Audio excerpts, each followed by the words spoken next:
Hello and welcome to another episode of Inside the Dressing Room powered by Extreme. I'm your host Baridhara, and Futsal is getting a lot of win in Bangladesh recently, and to talk about all that I have Ahmed Shaikh with me. Shaikh, welcome to the studio.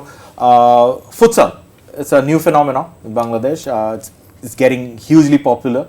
A lot of youngsters are implying their trades over here, taking huge interest in this sport.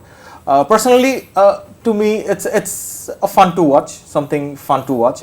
I've never played futsal. I don't know whether you have, but recently, BFF, Bangladesh Football Federation, has taken it a bit seriously.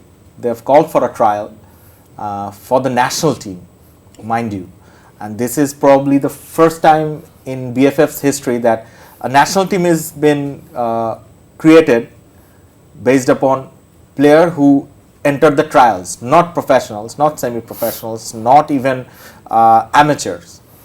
Someone who plays futsal can join the trial and can get into the national team. It's as plain as that. Your take on the whole process? Let's talk about the trial first.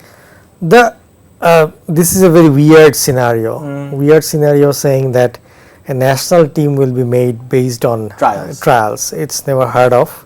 It's never done before. I don't know who gave the idea and who approved it, but it's a complete disastrous move, I would say, and negative effects will follow through. Normally what happens is like there's a reason why football has leagues, football has tournaments. Tournaments come later, leagues comes first, because when you're playing in a league, you are always playing in a system, playing a match with the other opponent within a set of rules, and that's how you can actually evaluate a player that if he is fit for the national team or not. Or maybe higher call-ups. Higher call-ups. Right. So what happens is like when you're playing at the highest level and you are winning, then you can consider yourself that you are the best in the country, then you can represent your country to the international stage. That is how sports works, that is how every business works. Sports hierarchy basically works like this. Anything in the world, it works when you are better in an area. You start at the bottom of the pyramid and then you reach the top. Then you reach at the top. সব মশার বিরুদ্ধে সুরক্ষা দিতে এলো Bashundhara extreme aerosol মশার বিরুদ্ধে extreme সুরক্ষা. But if your starting journey becomes at the top, then at first you are not accustomed with the rules, you don't know the playing conditions, and then when you appear at the international stage, you bring all the like negativity around you. So I think that's where it's a very bad decision, I would say, because trials, like how do you measure? Because you have a selection panel. Has the selection panel ever played in futsal? Right. So that is one thing. The former national captain Alphas was there, yes, of course, but he, to my knowledge, he never played futsal. No, right? he never played futsal. Even if he played, he might have played in a local area where it is not futsal, because futsal has a set of surface, set of ball size, set of rules, which also set of equipments including boots and other things. Yes, and first and foremost thing is there is no futsal surface in Bangladesh. The close you can pick is basically the Mirpur Indoor Stadium. You can pick that as a close something that is closest to the futsal, real closest futsal to the futsal. Even the trial that happened, it happened in a handball stadium. The surface is not for futsal. So you are going to like participate in the international arena without even playing in the futsal surface. Yes, you can go abroad, have a camp for 2 weeks or 3 weeks, but that is not the process to move for an international stage. If it was something like a league or tournament, then we would have understood. So that's my take, which is like I would not comply to this. I will not agree to the decisions that BFF is taking on that. Also, Bangladeshi players who are accustomed to futsal, most of them doesn't actually follow the international rules. You know, the local futsal players, there are quite a few venues indoors. There's lots of them nowadays. There's a tough quite a few, exactly. Quite a few. Some is like under for 5 aside, some is for 6 aside. There are several pitches. But most of them are not actual futsal, which is being governed by FIFA, right? Yeah. FIFA has some set rules to play futsal, but as far as my knowledge and as far as I have seen, of course, as far you have seen, we had this discussion before that those does not comply with the FIFA rules. The Bangladeshi players, they play 5-a-side, 6-a-side games. They not at all comply with the FIFA rules, right? Yes, basically, like for football, the IFAB, the organization, set the rules for the football. That happens versus 11 versus 11 players. But for futsal and for beach football, FIFA governs the rules. So they have a set of rules, and the rules are very different that we play in Bangladesh, because we are playing amateur futsal. It's not even futsal. I won't call it futsal. No, it's not futsal actually. So what just is 5-on-5 football? 5 versus 5, and sometimes you are throwing the ball, sometimes you are kicking with the ball. So you amend the rules based on your comfort zone. And what FIFA says is that for futsal, if you want to grow it domestically, you can have your set of rules. But when you are appearing in an international tournament, you really have to follow the FIFA rules. So there are signals from the referee. There are rules of fouls, or how you are going to take a free kick or the corner, which the whole 53 players or 52 players, as those have been selected, they are not aware of. I'm sure not all of them know all the rules. No, I think only BFF knows the rules. They will hand over the rule book to the coach or to the manager, and the players will read it. But most of the players did not even play under these rules. So how you see this, and the physical fitness, the technical understanding, these all has to be inside of it. So without knowing it, if you are appearing in an international arena, so that's not the right way to move forward. Right. But Shaikh, Bangladesh team that has been selected, it is going to face some serious competition. If, according to my understanding, we have Iran, the likes of Iran in the group, right? Who are one of the top futsal teams in the world, right? Yeah. So the group is drawn. It's basically qualified. So it's basically Iran, Malaysia, and UAE. So Iran is basically the best team in Asia. Right. And their ranking is 5th in the world ranking. So 5th, basically Brazil tops everyone. So they are the first in the ranking.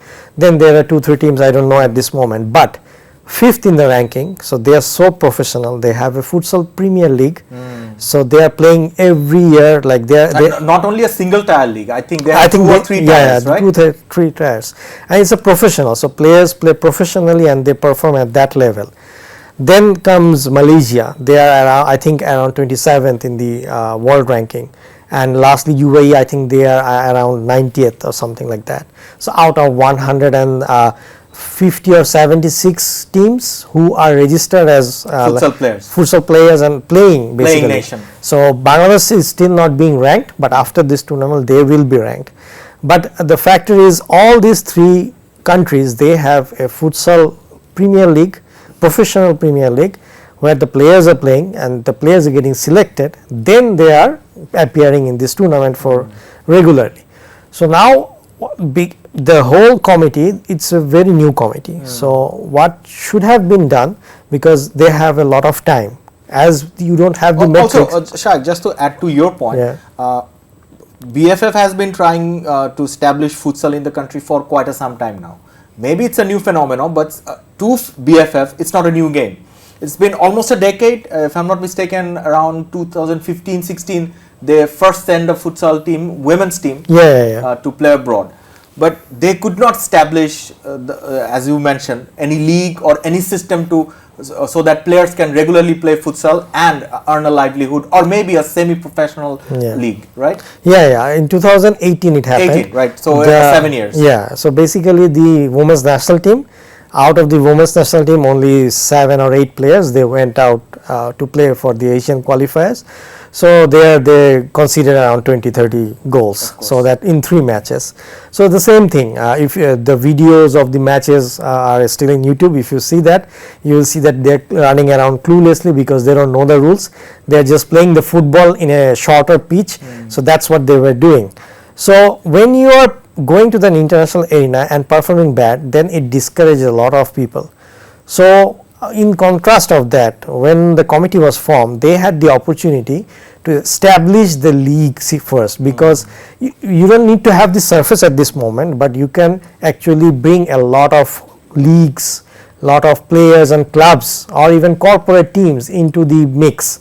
And if you are like giving a notice out for the entire nation, then players from outside of Dhaka city, they would have come. They can be better players, you don't know. So but at least you could have seen them for a long period of time. And what would have happened is, like, when the league is going and it has been broadcasted, it can easily be broadcasted.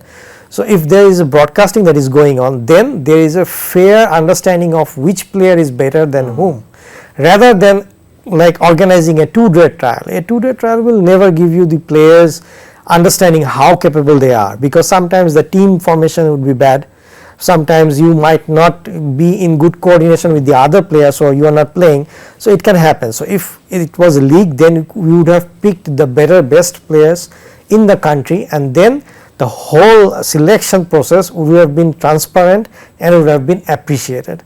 But rather than going forward there, we are going just for a national glory, where we can quickly go to the national section, we can call players. I think I saw that the player Rahabar Khan, he was playing in national team, he played one match, then he went to Canada, now all of a sudden he is getting into futsal.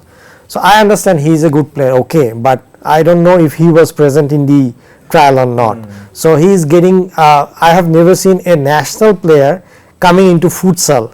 Coming back to futsal. I have seen futsal players who are going to national team. Exactly. Because for example, Daniel Collins, who came to Bashundhara Kings, he played futsal World Cup first in 2000, I think around 10. Then he went into national team because of his performance. So there are a lot of players, futsal players, who are better, who play the futsal first, then goes to national team. But I have never seen a national team player coming into futsal to play. So I don't know how and what are the metrics of this whole selection process, but somebody is selecting and they are going to have a team. They might also even play better at the tournament. There is always a beginner's luck, but that doesn't mean that it is a sustainable process that we are following. Shaikh, we still don't know whether BFF will launch a league or a system for the local players to get into the futsal scenario, as they don't give any notice or they didn't announce anything. But for the time being, we have to be content with what they have provided us with, the committee. We'll talk about that tomorrow in another episode. Shaikh, for today, this is all the time we have for you. Thank you. Folks, that was another episode of Inside the Dressing Room powered by Extreme. I'll be back soon with more sporting topics and discussion issues. Till then, you take care. For more updates, follow us on Facebook, subscribe our YouTube channel, get the latest update on www.daily-sun.com.